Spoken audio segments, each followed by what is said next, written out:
My name is Claire Whitfield. I'm 33 years old, and I opened my front door on a Tuesday night to find my brother's two kids standing on my porch with a duffel bag between them, and no adult in sight. Sophie was 8, gripping her little brother Eli's hand so tight his knuckles had gone pale. Behind them, a rideshare car pulled away from the curb before I could even ask the driver where Marcus was. My phone buzzed in my pocket at that exact moment. One text, 6 words, no punctuation beyond a period. "They're yours now. I'm sorry." I called him immediately. It rang twice and went to voicemail. I called again. Same thing. By the third call, it didn't even ring anymore, just a single tone, and silence, the sound a phone makes when someone has turned it off completely. I looked down at the duffel bag between two kids who were watching me with the specific stillness of children who've learned not to ask questions out loud, and I noticed the bag's zipper was closed around something rigid, something that held its shape like a folder, not clothes. I picked it up before I picked up the kids. 3 weeks earlier, none of this existed. I was an elementary school counselor at Fernwood Elementary in Portland, the person teachers sent kids to when something in their file didn't add up. A bruise explained away too smoothly an absence pattern nobody else had noticed yet. 7 years in the job, a small 2-bedroom house I'd bought on my own, and a quiet, steady life that mostly revolved around other people's children during the day and my own peace and quiet at night. My brother Marcus, 36, had always been the golden one, the charming one, the one our mother introduced first at every holiday gathering. He'd cycled through 3 business ventures in 5 years, each one funded partly by our late father's small family trust, each one collapsing a little more quietly than the last. Family shows up. Marcus used to say, usually right after asking to borrow something, arm around my shoulder, a smile that had gotten grown adults to co-sign loans they couldn't afford. Our mother said it too at every Thanksgiving, every birthday, every time Marcus needed something smoothed over before anyone asked too many questions. I loved being an aunt to Sophie, and Eli genuinely showing up for birthdays and school plays, even as Marcus's marriage to their mother fell apart 2 years earlier, and custody quietly settled onto his shoulders alone. I never once thought there was anything strategic about how often he mentioned almost offhand that I was so good with kids, and that the kids lit up whenever my name came up. I took it as family warmth. I didn't yet understand that some compliments are just early paperwork filed months before you know you've signed anything. At work, I keep a simple rule for reading a child's file that a pattern only becomes visible once you stop looking at each incident alone and start laying them side by side. I'd applied that rule to hundreds of kids who weren't mine over the years, and somehow never once turned it toward my own brother, the way you never suspect the smoke detector in your own house needs new batteries until the one night it doesn't go off. Standing in my doorway that Tuesday night, I unzipped the duffel bag while Sophie and Eli sat on my living room couch in silence, and found underneath 2 changes of clothes and a stuffed rabbit, missing one eye, a manila folder. Inside were custody transfer papers notarized my name already filled in as guardian dated 11 weeks earlier. 11 weeks? This hadn't been a decision made in a panic on a random Tuesday. This had been planned, filed, and sitting ready in a bag long before Marcus ever knocked on my door. I called him again that night. Straight to voicemail. I texted him 3 separate times, each one more direct than the last. "Marcus, where are you? Marcus, these papers are dated in July. Marcus, call me back right now."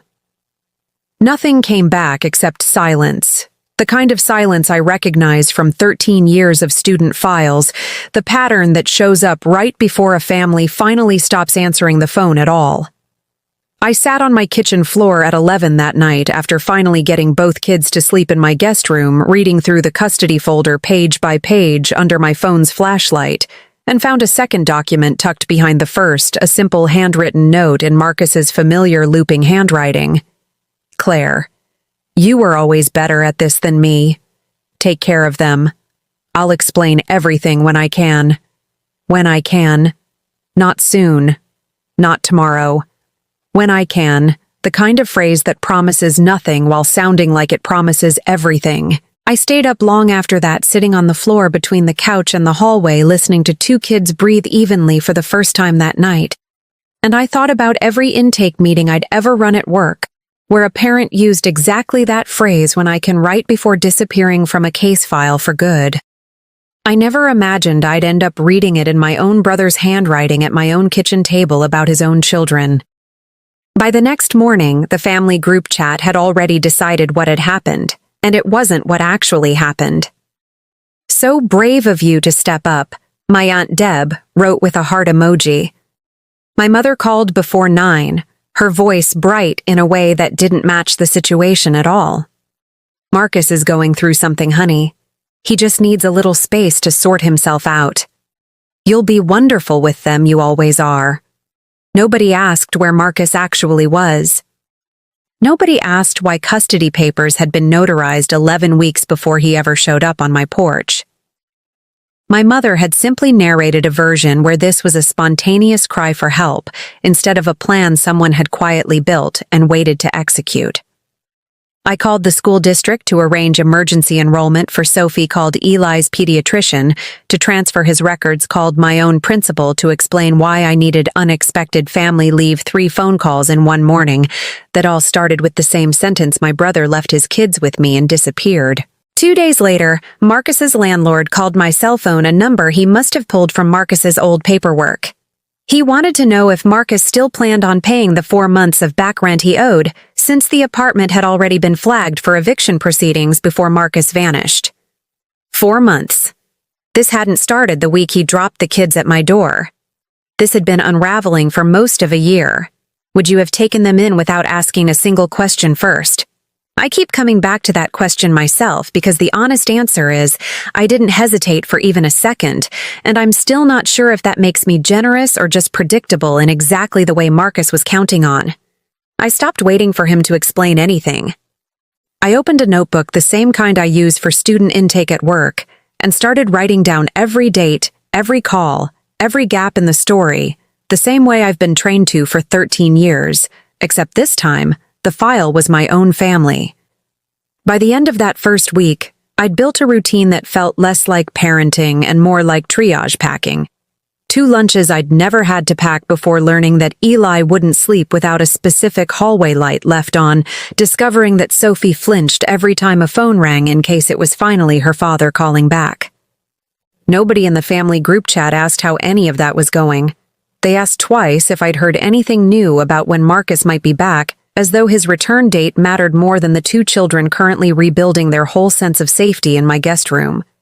I started sleeping with my phone charging in the kitchen instead of my bedroom that week, not because I expected Marcus to call, but because I no longer trusted myself to sleep through it if he finally did, and some tired, stubborn part of me still wanted to be ready to answer. The real discovery came 6 days later, when I finally called our father's old estate attorney, a soft-spoken man named Harold, who had handled the small family trust our dad left behind when he passed 4 years earlier.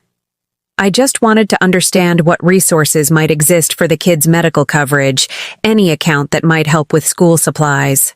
What Harold told me instead sat there patient as sediment, the way discrepancies always do, until someone finally goes looking. The family trust, $31,000 split evenly between Marcus and me on paper, had been fully liquidated 8 weeks earlier. Both signatures were on the withdrawal authorization, mine included. I had never signed anything.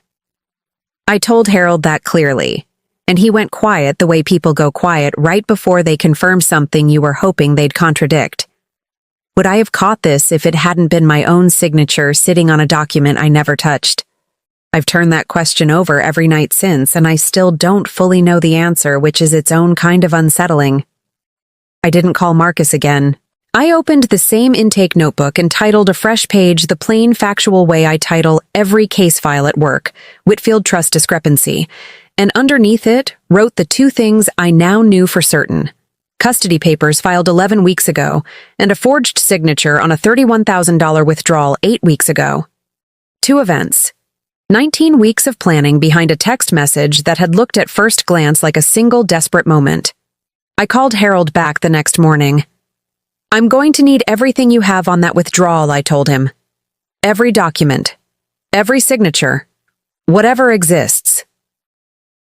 Harold hesitated on the phone in a way I recognized from 13 years of parent meetings. The pause you take right before telling someone something that will change how they see a person they love. Your father actually called me about 8 months before he passed, Harold finally said. Asked me hypothetically what would happen if he moved the trust into something harder to access without both signatures present in person. I told him it was possible, but that it would slow down disbursement for both of you if either of you ever needed it quickly. He never followed through. I sat with that for a long time after we hung up, wondering whether our father had already sensed something in Marcus that none of the rest of us had let ourselves see clearly, and whether some quiet part of him had already known which one of his children he needed to protect from the other. The second reveal, the one that broke everything open completely, came 4 days later, when Harold forwarded me the notarization records tied to both documents, the custody papers and the trust withdrawal. Both had been notarized at the same office on the same afternoon 19 weeks earlier. Marcus hadn't spiraled into 2 separate decisions months apart. He'd sat down once, planned both moves in a single sitting, and simply waited for the right week to execute them, the debt collectors.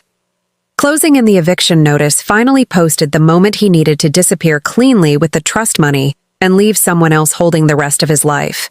I drove to my mother's house that evening with the folder, the notarization records, and both children buckled in the back seat because I needed her to see this before Marcus had any more time to shape the story first. 19 weeks, I said, laying the documents on her kitchen table. He planned this before he ever told anyone he was struggling. He forged my signature on $31,000, Mom. Family shows up, except somewhere along the way I stopped being family and started being an exit plan. My mother's face did something I had never once seen it do. It went still. Then it recalculated fast, the way a parent's story shifts, the second the evidence stops leaving room for interpretation.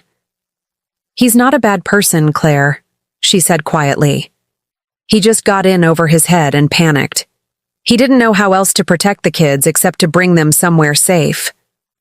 For 1 second, her voice cracked, and I saw something almost human underneath the defense, a mother terrified of admitting her favorite child had planned an escape and called it love.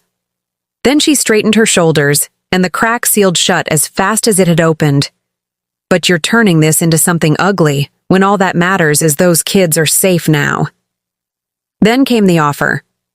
I'll sign the cabin over to you, she said, sliding a folded deed across the table I hadn't even noticed her holding. Free and clear, yours and the kids forever if you just let this settle quietly. No police report on Marcus, no fraud claim on the trust. Just let him come back on his own time and explain it his way. I looked at the deed, at the custody papers, at the exact shape of the security I'd always quietly wanted, a real home for the kids. No more. Renting, no more uncertainty. And I understood with the same flat clarity I bring to every student file that accepting this offer would just mean closing a case before the record was even complete. You always did make everything so complicated, my mother said quietly when I didn't answer right away. And there it was, the frustration finally showing plainly under the calm concern she'd been performing since I walked in. Marcus struggles. He always has. You were the strong one, Claire. You always have been, and strong people don't need everyone else to suffer through the details. I'm not suffering through the details, I said. I'm the one raising his kids while he's somewhere I can't reach him on money he stole using my name. She flinched at that. Actually flinched, and neither of us said anything for a long moment, the folded deed sitting on the table between us, like a decision neither of us had fully made yet. I didn't answer her that night. I told her I needed time, and I drove home with both kids asleep in the back seat and let a full day pass before deciding anything. The kind of overnight pause that in my line of work is exactly when a case either quietly falls apart or finally comes together clearly. The next evening was my mother's 60th birthday dinner, planned months earlier. The whole family gathered at her house, 12 people around the same table where the deed had been offered. I brought the folder. I brought Harold's notarization records, And I brought one more thing, a police report and a formal fraud complaint against the trust already filed that morning under my own name, the same kind of documentation I file for a child's case, when a pattern finally becomes undeniable. Before we sing Happy Birthday, I said standing at that table, I need everyone here to know what actually happened before Marcus ever knocked on my door. I read the dates out loud, the notarization, the withdrawal, the forged signature. My Aunt Deb set down her fork. My mother's mouth opened and nothing rehearsed came out of it this time. "You're destroying this family over paperwork," she said, her voice rising. "You taught me that family shows up." I said, letting the silence hold exactly as long as it needed to. "So I am. I'm showing up for the 2 kids sitting at this table who deserve the truth, starting with the fraud report that already has a case number." I placed one page face up on the table, the confirmation number visible to everyone at dinner. You can call it ugly. I call it the record finally catching up to him. My uncle, the only one at that table with no personal stake in protecting Marcus, asked to see every document himself, right there in front of everyone, and read the forged signature line by line before setting it down without a word. Nobody at that table had a version of the story left that explained away 19 weeks of planning. My mother sat very still after that, the same way I imagine a parent sits in my office the moment they finally understand the file in front of them isn't a misunderstanding anymore. She reached for the deed she'd offered me the night before and slid it back into her bag without a word, and I understood that was the closest thing to an apology I was going to get from her that night and possibly for a long while after. Marcus used to say family shows up usually right before asking for something, and I understand now that somewhere along the way he quietly rewrote what that phrase meant without ever telling the rest of us the terms had changed. That duffel bag Sophie and Eli arrived with still sits folded in my hall closet. I kept it not because I need it, but as a reminder of the exact night I mistook a locked zipper for nothing more than clothes, when it had been carrying the whole plan the entire time folded neatly beside a stuffed rabbit missing one eye. The fraud investigation is still open, and Harold says it may take the better part of a year to resolve. Marcus resurfaced 11 days after that birthday dinner in another state, and is currently facing both the fraud complaint and formal custody proceedings that no longer include a signature I never gave. I was granted temporary guardianship of Sophie and Eli the following week, official on paper, no forged names anywhere on it, my own signature, the only one that mattered this time.